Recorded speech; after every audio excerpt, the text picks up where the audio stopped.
Он начал писать со школьной скамьи, и уже в 17 лет его первые произведения публиковались в газете «Ленинский путь», альманахах «Дружба и Орга». В то время финансист по специальности, наверное, не думал превращать свое увлечение в дело всей жизни. Однако впоследствии литература берет верх над экономическим будущим шейхи.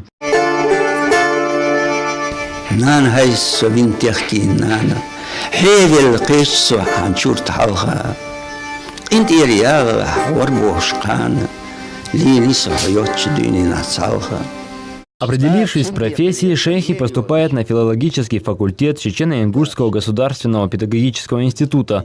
Сразу же после окончания становится заместителем редактора Виденской районной газеты «Колхозная жизнь». Депортация 40-х сказалась на творчестве народного писателя, в произведениях которого отдельное место занимала тема Родины.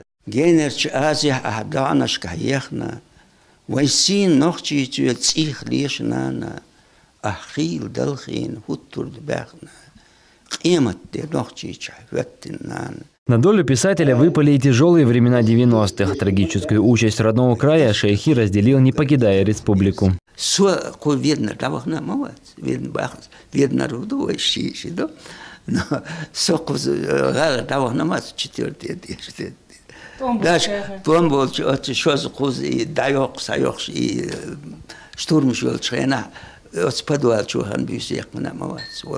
Поэт, знаток родного языка и большой патриот Чечни, был человеком мягким, простота и доброта которого располагали к себе. Его любили за гуманизм и чистоту помыслов. С его уст не сходили слова благодарности Всевышнему, окружающим его людям.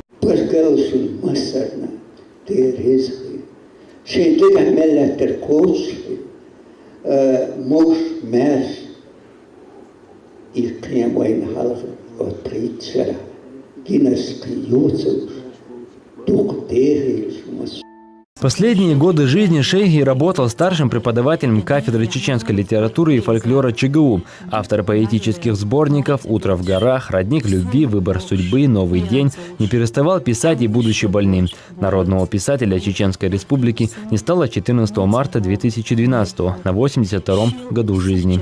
Абдулла Сумкулов, Мурат Хасинов, телеканал Даймох.